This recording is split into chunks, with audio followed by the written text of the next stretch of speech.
welcome to another Vlogmas video from me, Lauren, from Lauren and the Books. We're back round to the very first jumper that I wore on the very first day of Vlogmas. Remember all those days ago?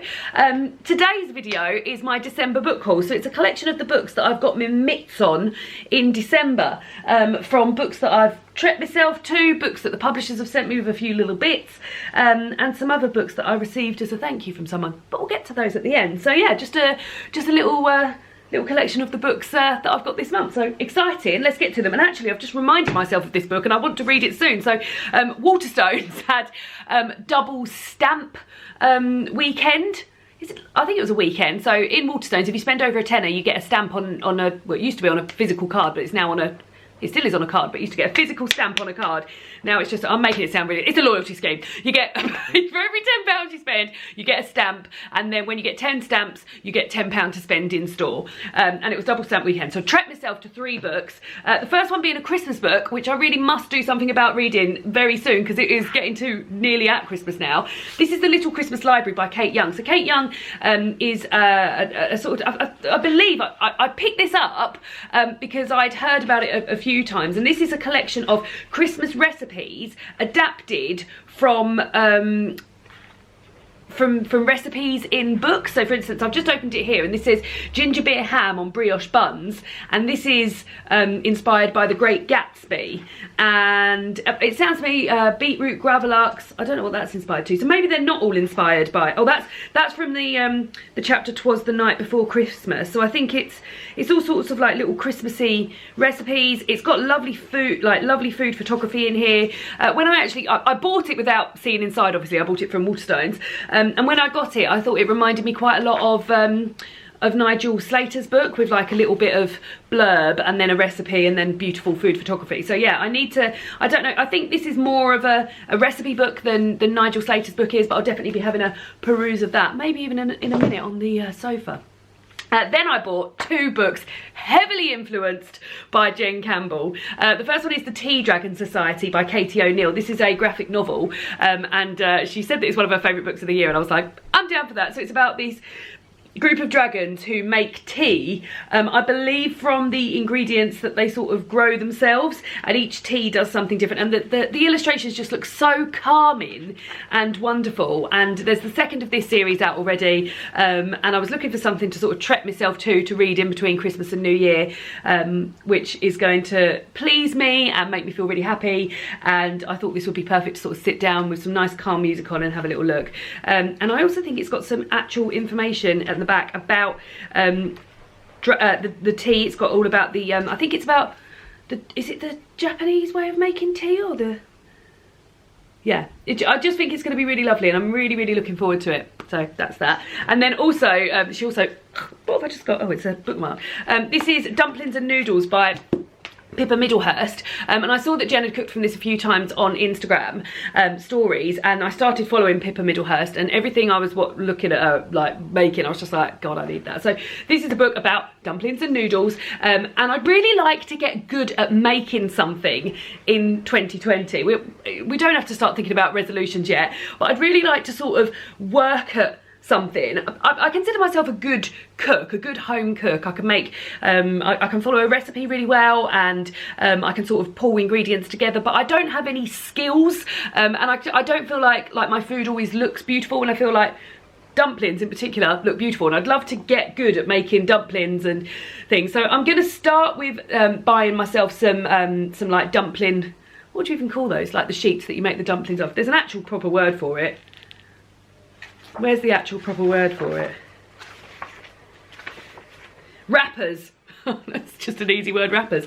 And then I'm going to build up to making my own, and also making noodles and things like that. So yeah, I'm really looking forward to making lots of stuff out of this. And I looked at this book for so many times, and I was thinking, oh, maybe I'll get that for my sister for Christmas. And I was like, realistically, I'm buying it for my sister for Christmas because I want it, so I bought it for myself for Christmas. So those are the 3 books I've got myself. Then I've got a selection of books here that have been sent to me by the publisher. The first one came with a t-shirt and a pin, and also a flag. I don't know what I've done with my flag now. It's called I Hate Men, and it's by Pauline Harmange, and I also got a little I Hate Men badge, and a I Hate Men t-shirt. Yeah, full of hate. So yeah, this is an essay, and it's about how women, and particularly feminists, have been accused of being man-haters for a long time, ever since the beginning of feminism, really. And, well, even before that, like sort of witches and things like that they allude to here. But this sort of essay looks at that, and also looks at why there is so much mistrust towards men. So yeah, it's a real sort of like provocative title, but I'm into it, and I'm into like exploring these themes and seeing what else there is to be said in this little short essay. So yeah, the feminist book they tried to ban in France, apparently. So yeah, and then also this one I'm so excited about. This isn't out until April. This is a proof copy, but it's actually called Stronger by Purna Bell, and this is about a woman called Purna. There's a little photo of her at the beginning. Here she is, and she took up weightlifting after the sudden death of her husband, and off the back of that, she's written this book about strength in women, and not only physical strength but mental strength. And I just thought it sounded fucking fantastic. Like what a point of view to write it from. But also it looks at like strength in girls doing PE at school, and strength in women throughout their lives and things like that. And I just think it sounds amazing. And the tagline here is changing everything I knew about women's strength. So yeah, so I guess it will have a lot of references to weightlifting, as well as having to come to terms with the death of her husband. But yeah, I think it sounds amazing. Just realised my washing machine's on. I'm gonna go and close that door because it might be too much. Just closing this door, baby, because the washing machine's on.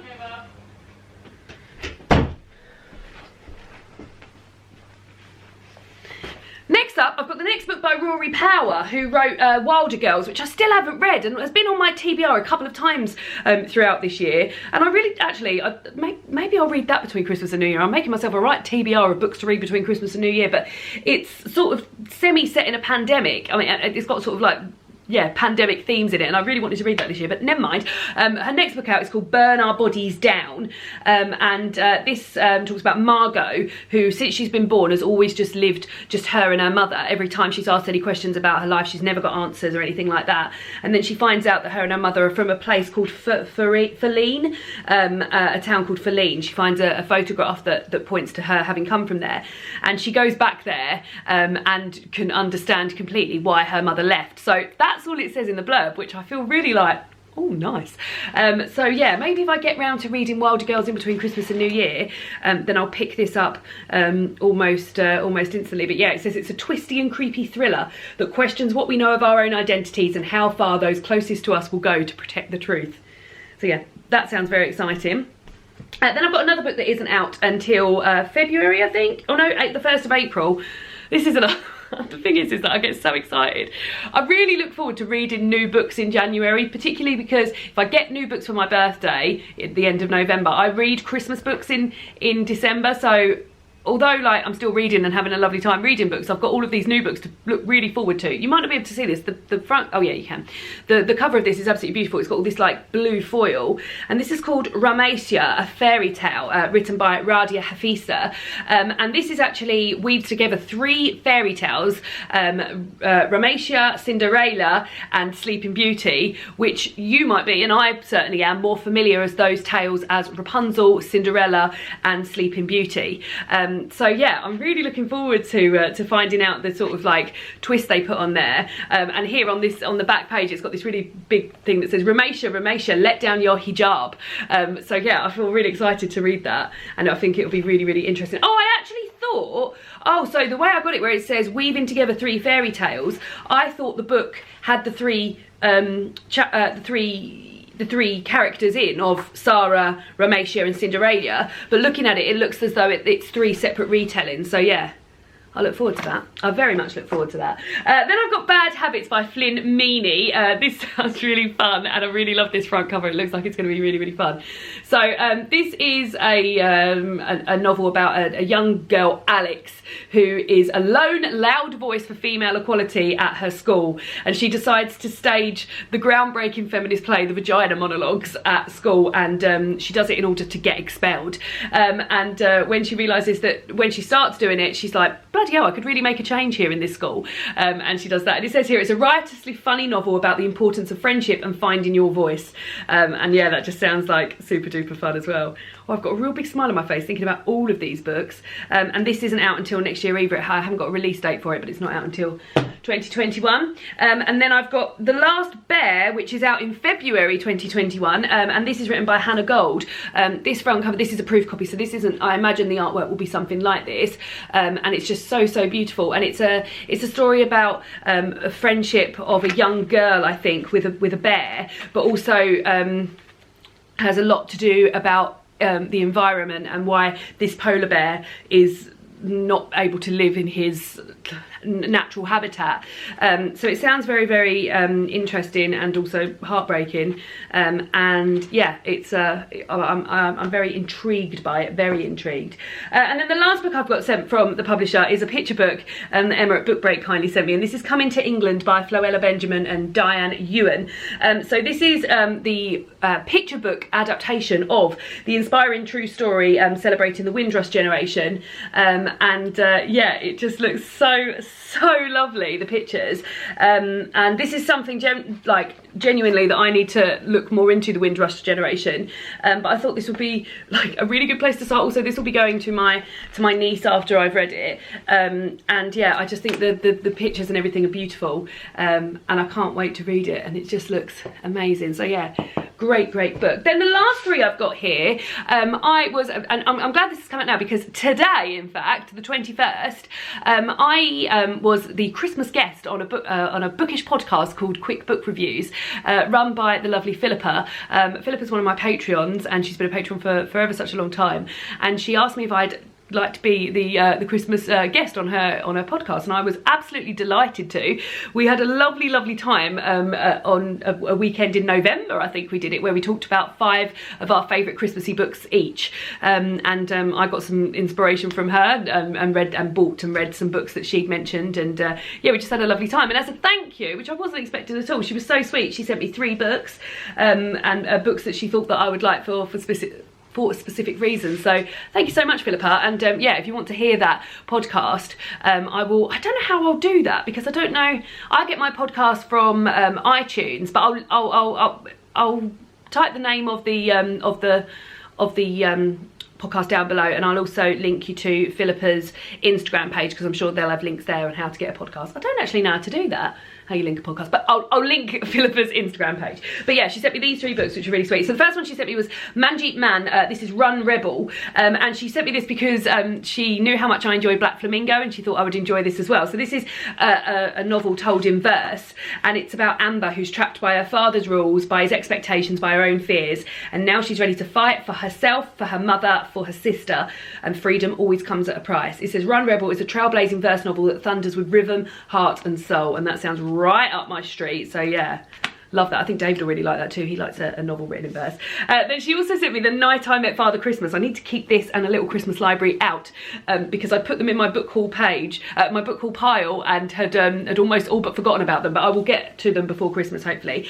This is written by Ben Miller. The front cover is so lovely, and actually throughout the book it's just so nice. It's got snowflakes on all the pages, or little baubles at the bottom. It just looks really lovely, and this is about Jackson, who knows all about the flying reindeer. He knows about the elves and the secret North Pole workshop. He knows about the magic that allows Father Christmas to deliver presents around the world in just one night, but there's one thing he doesn't know: how did Father Christmas become Father Christmas? So it's about the beginnings, and Jackson finding out the beginnings of Father Christmas. But yeah, really lovely looking book. And then the last one she sent me was one I hadn't heard of, called The Miseducation of Evie Epworth by Matson Taylor. This is set in the summer of 1962, and it's about a young girl, Evie Epworth, who is 16, and she stands on the cusp of womanhood. I'm already into it, but what kind of woman will she be? So it talks about her life up until this point not being anything special, sort of just going to normal school, like going to guides, etc. But she's inspired by her idols, who are writers,